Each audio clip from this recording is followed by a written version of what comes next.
Hey everybody, this is my birthday video for John Buscema. It was my birthday yesterday and today's December 11th. So happy birthday, John Buscema. We're both Sagittariuses. Hope you guys enjoy this video, and please stay tuned to the end because I'm doing a contest where I'm giving away 6 or 7 John Buscema cover Silver Age books. Hope you enjoy it. We would be honored if you would join us. Does put a smile on my face.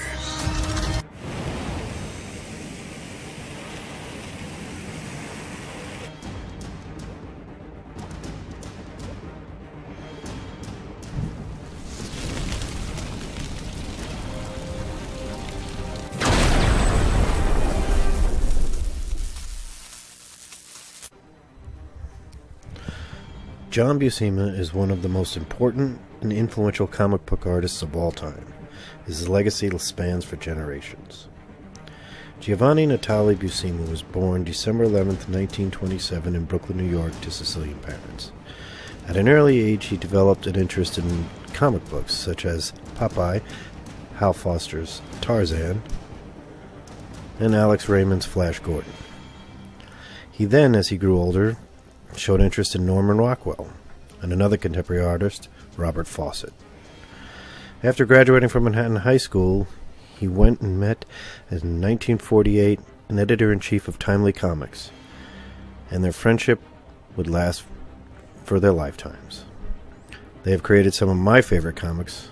Now, I'm going to show you some of the most iconic he's done.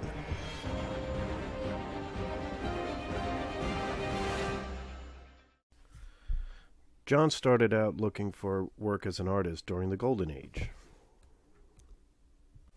He started drawing fighters in the Hobo News in New York. During that time, he took a job for $75 from Timely Comics. His first published work was in Lawbreakers Always Lose #3. However, his first work ever was in a book later known as Crime Fighters #4. This is his first work ever, and Stan's first time he ever paid him on it. In this book is a very historical portion. John's first work was drawing a real-life crime of the stealing of, or the attempted kidnapping of Abraham Lincoln's corpse in Springfield, Illinois. His first cover work was Lawbreakers Always Lose #6. And you can see here that there's some early part of John that's about to get started real quick, hashing and everything. True Complete Mystery is one of those books where this is John did the cover as well as a few other stories, with a lot of help with artists such as Gene Colan, Gil Kane, edited by Stan Lee, as well as All True Crime number 5. This caper here, all the lettering in here was done by a young Gene Colan as well. This is when he started to work hand in hand with many of the famous artists of the era. John's first Western work was in Blaze Carson #4, and he did this cover, which has some very key moments in it.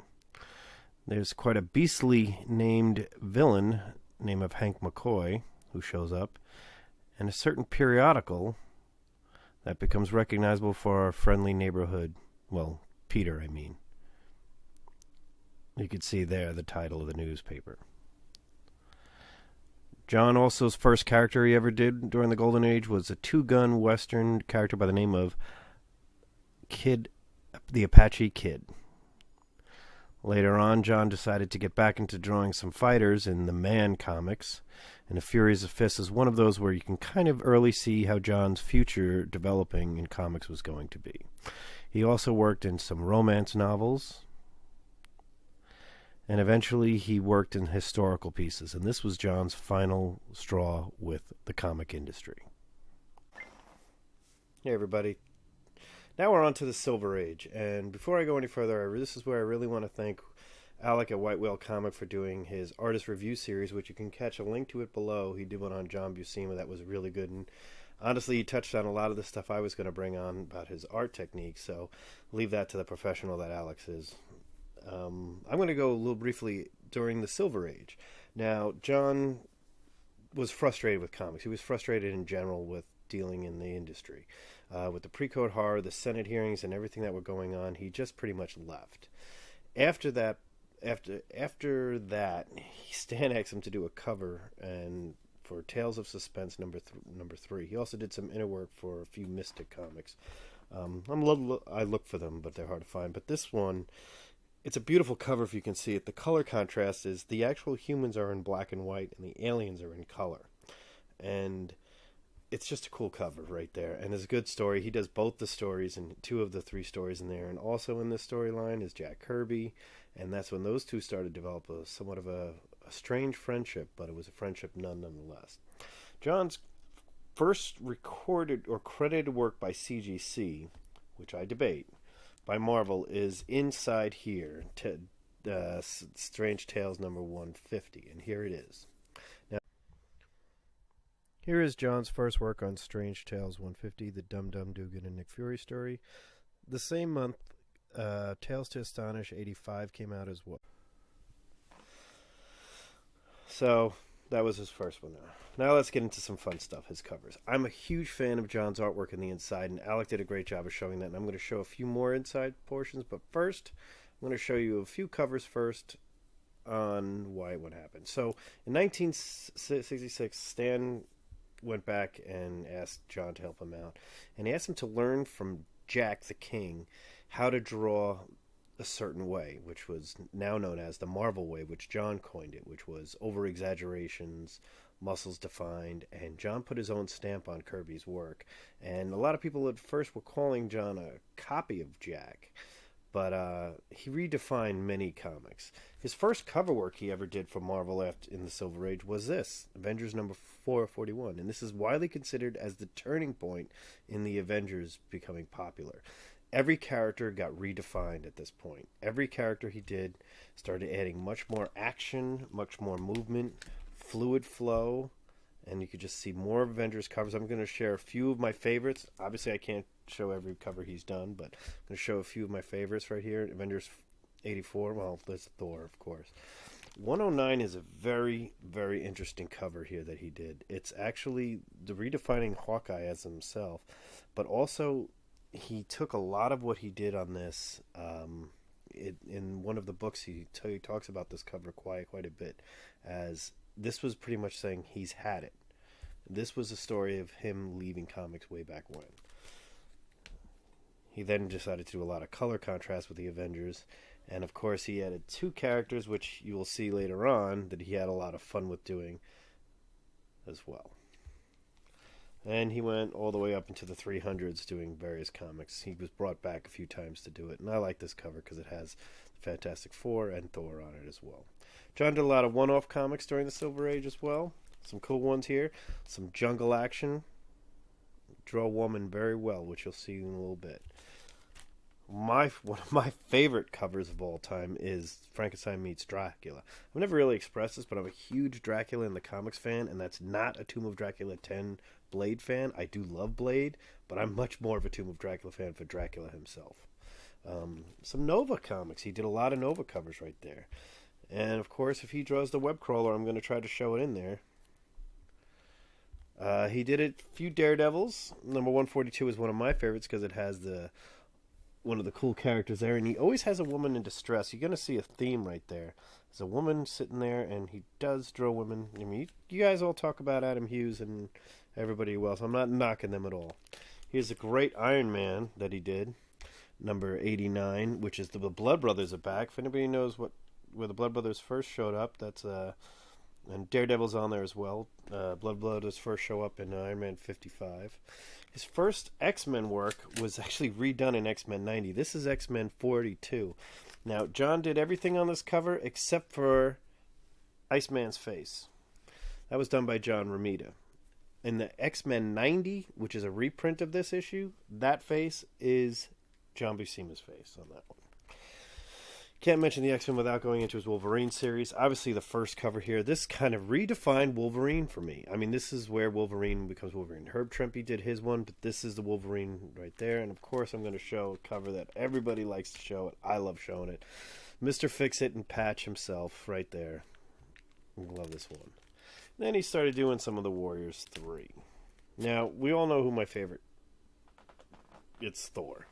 So I'm going to get into the Thor covers now. I'm going to take these down. But a little bit about this is John did a lot of covers for a lot of different characters, a lot of interior for a lot of books. His first Thor work is here. This is 178. This is the one when he took over from Jack, and Romita did one cover in between. And Thor was pretty much redefined as the Buscema Thor at this point. Some of my favorite covers of his that are early on in his work would definitely be 185. That pose looks awfully familiar. Great one here. The Father and Son 187. This is actually one of my pedigree copies. This is one of my favorites right here. It's just, I don't know how to explain it. It's just one of mine that I like the most. The cape of Odin in the back and purple versus his cape. Very cool. 200. Monumental issue, the Ragnarok issue. Just absolutely great. Great work right there. He did a king size right here with the Guardians of the Galaxy, and this is an underrated book in itself. King size Annual 6 is one of those I recommend everybody get. Annuals were always fun. They were one shots. They were really cool. Kind of kept everybody else what was going on. But this is right here. And then 262 is a fun one because this is the last cover one of his face covers, which you saw a little bit on the X-Men there. Now, one of the attributes about this is Walt Simons's first work on the interior, working with John. Walt would then take over the issue. Of course, then he did a What If, and I'm going to show another woman right here. And this is when Jane picked up there. He did that What If number 10. Another What If he did was What If number 13 with another woman right there. What if Conan had walked the earth today? One of my favorites. And that woman, by the way, that he drew a lot of was obviously Red Sonja. I'll get into her in a little bit. But one of his signatures outside of Avengers and Thor was Conan. And this is his first Conan work cover here, but he did most of the interior work, which Alec brought into here, and he did a lot of Conan work. And the work on Conan is John. That's exactly what it is. And my favorite covers of that era, kind of a standard theme right there. We're standing right there with a lovely damsel in distress, as you can see right here. Another great Conan.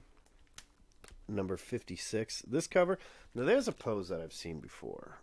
Maybe not by him, but I love that pose, and I'm trying to think of where I've seen that guy with Thor.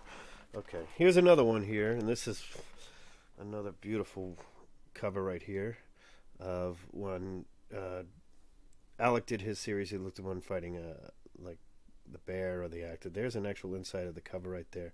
Haunter in a Pit with a little extra. There you go. And of course, the woman he drew the first one. He drew the first cover for Red Sonja. And if you look at this, I love this cover because you see the skeleton's about to attack Red Sonja, and look at what she's looking at. She can see him, and the reflection is right there.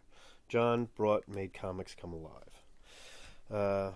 One of the other ones he did was a triple action, which retells the origin story of the Silver Surfer. So to retell the story of Fantastic Four 48, 49, 50, this was 3-in-1 thrills, only focusing on the Silver Surfer portion. It's very cool. It's a cool introduction to the Silver Surfer. If you can't afford a 48, this is Marvel Triple Action number 1.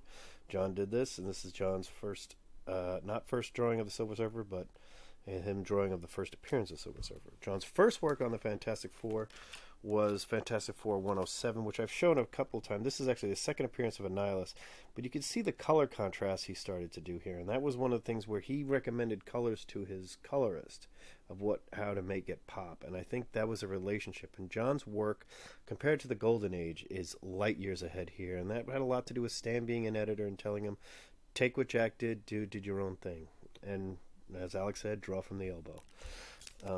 Here's another great cover. I think this is an underrated cover right here of the Fantastic Four, 115. I don't know how to explain. It's there. It's doing it there.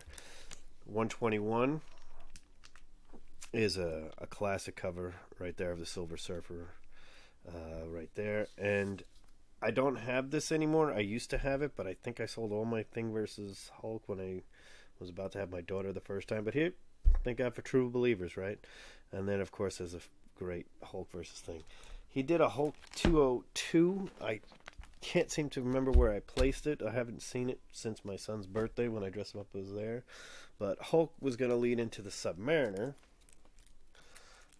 and the Fantastic Four. And this is, John did Submariners 1 through 10. And just 2 covers I'm a big fan of, and I'm working on getting, I don't have them all, but this is one I really like, is the fight, the facial, just the look on their faces and everything else. This is one of the key John books right there, Submariner number 6. And Submariner 7, great photo cover. I love this when they draw over a photo, and this is actually just really cool. I just love that book. Hulk, Submariner, we mentioned Silver Surfer. We added Doctor Strange to start, so we're going to get into the Defenders. Not his first one on the Defenders, but my favorite one on the Defenders is the introducing of Valkyrie joining the team. Valkyrie rides again. Just really cool. Reminds me of a lot of the Western stuff that he did with the horse, just because it's a horse and it's a Pegasus, but it's just really cool. And he redefined the character of Valkyrie as well. Here's another great one here of the Defenders. And then I'm going to get into the main guy right there. So, you're going to kick and blob.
I hope you enjoyed that break. I did.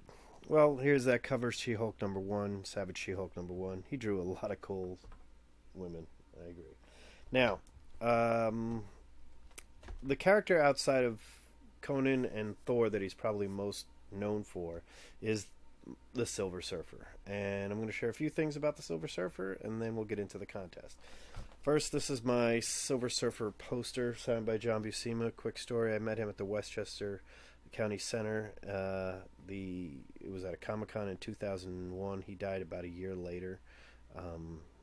Not even a year later. He had complications, but he made it to cons and he did sign quite a bit. I saw him in '98 as well. I got a Polaroid with him and his brother. I think it's at my mom's house. Books that I recommend you get are How to Draw Comics the Marvel Way, which Alec talked about. If you're interested more about him, there's also a Marvel Visionaries, which is very good. This book I showed in the beginning here is from Italy. Like I said, it's somewhat pricey, but it really is a thick, beautiful book. And I mean, there are so many good pages in here. So much good stuff. And that's one of my favorite ones here, The Wizard of Oz. I'm looking for this book. I want to give that to my daughter. So I'll be looking for that one. Another one is, it's a little paperback here, A Life in Sketches. I don't know if Alex used this or not, or owns this, but pretty much everything Alex brought up was right here in the sketches. And a lot of the stuff I used was in the sketches, and a lot of the references when we talk about drawing with the elbow. It's just really good. Okay, now the Silver Surfer. I also have these two. These came out in Skybox in 1998. These are the sketchographs. There was one Stan Lee did Spider-Man. There's one Romita did Spider-Man. There's a bunch of them. John Buscema was tasked to do the Silver Surfer, and I have two hand-drawn sketches of the Silver Surfer. It's the closest thing I have to John Buscema original art at this time. Working on it. Now let's go into some Silver Surfer covers. Just going to go through 5 of them really quick. I love them all. Web Crawler, number 14. I love this cover. 15.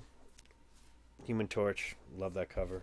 The character he created, but the better cover of the two. I know I'm blaspheming here. If Silver Surfer 3 is an iconic cover, but this is just a great fight cover here. And the color contrast is something that always attracted me to the books. Of course, there's Silver Surfer 1, when he took over the series at the behest of Jack Kirby, because Jack wanted to write it, and Stan specifically wanted to write the story, and he hired John to create it, and that was probably the signature moment of John with Marvel. Of course, I'm going to end it with, my opinion, my favorite cover of all time, Silver Surfer 4. My favorite cover, I wear it too much. I don't have to get into how much I like the cover. So, now the contest. All I'm asking anybody to do is a like, subscribe, comment, and share. You don't have to share the video, just you can share this with anybody. Hey, go check out JD's Buscema video. If you like it. If you don't like it, you don't have to share it. But I worked on this one, and if anybody wants to learn about John Buscema, I kind of condensed it down into this video. So what are we going to give away? It's a like, subscribe contest. It ends, let's say, January 7th. Okay, ends January 7th, because that's close. Here we go. Avengers 44 is one of the prizes. These are all going to be very good to fine plus to maybe very fine. I would say these are all very, very good fines. 5s and up. Fantastic Four 107, second appearance of Annihilus. Fantastic Four 121. Cool cover right there. Thor 262, which is the introduction of Walt Simonson in the interior, working with John Buscema. Did a lot of the inking for John, which is then Walt ended up taking over the series. And we know that's history. 179, a cover I didn't share with you guys. I just love this cover. I actually have about one of my favorite covers is this one as well. The storyline is a little subpar, but because it didn't make sense to me, but it was pretty cool. My favorite storyline of the King Size series is this, King Size Annual 6. It's a great storyline, great cover, and Korvac's there for anybody who's interested. I know someone did a great Korvac video. And John's first work in Thor number 178. So those are the prizes. All it is, it's a one-person giveaway. Like, subscribe, comment. Happy birthday, John Buscema. Share this video. Everybody has the right to share this video with anybody. You can recommend it, watch it, say, hey, go check out this Buscema video.